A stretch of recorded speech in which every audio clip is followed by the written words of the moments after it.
ایک وقت کی بات ہے کہ ایک گاؤں میں ایک صاحب کی اپنی بیوی سے کچھ تو میں ہو گئی۔ ابھی جھگڑا ختم نہ ہوا تھا کہ اس وقت ان کا ایک مہمان آ گیا۔ شوہر نے مہمان کو بیٹھکی میں بٹھایا اور بیوی سے کہا کہ فلاں رشتہ دار مہمان آیا ہے، کھانا کھانے کا وقت ہے، اس کے لیے کھانا بنا لو۔ بیوی غصے میں تھی، کہنے لگی نہ تمہارے لیے کھانا ہے نہ تمہارے مہمان کے لیے۔ وہ بہت پریشان ہوا کہ لڑائی تو ہماری اپنی ہے، اگر رشتہ دار کو پتہ چل گیا تو خواہ خواہ کی بات ہوگی، لہذا خاموشی سے آ کر مہمان کے پاس بیٹھ گیا۔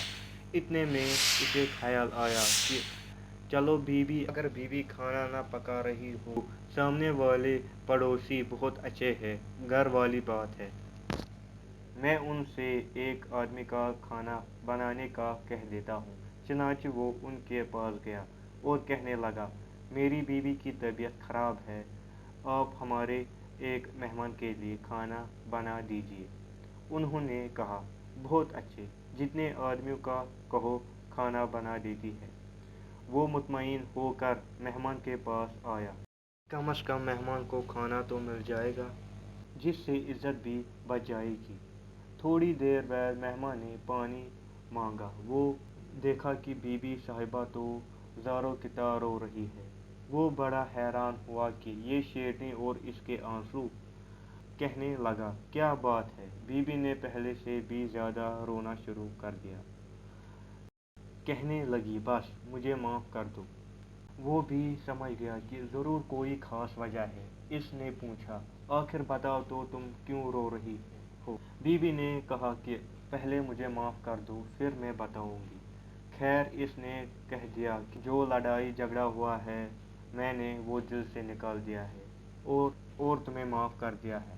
کہنے لگی جب آپ نے آ کر مہمان کے بارے میں بتایا اور میں نے کہہ دیا کہ نہ تمہارے لیے کچھ ہے نہ تمہارے مہمان کے لیے، چلو چھٹی، تو آپ چل گئے۔ کچھ دیر بعد خیال آیا کہ لڑائی تو میرے اور آپ کی ہے اور مہمان رشتہ دار ہے، ہمیں اس کے سامنے پول نہیں کھولنی چاہیے۔ چنانچہ میں اٹھ کر کھانا بناتی ہوں۔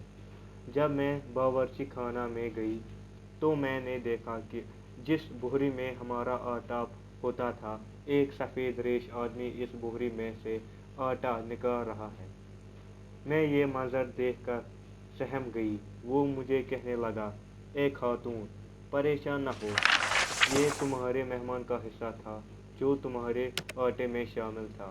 اب چونکہ یہ تمہارے گھر کے بجائے ہمسائے کے گھر میں پکانا ہے، اس لیے وہ آٹا لینے آیا ہوں۔ اس واقعے سے ثابت ہوتا ہے کہ مہمان بعد میں آتا ہے، جبکہ اللہ تعالیٰ اس کا رزق پہلے بھیج دیتا ہے۔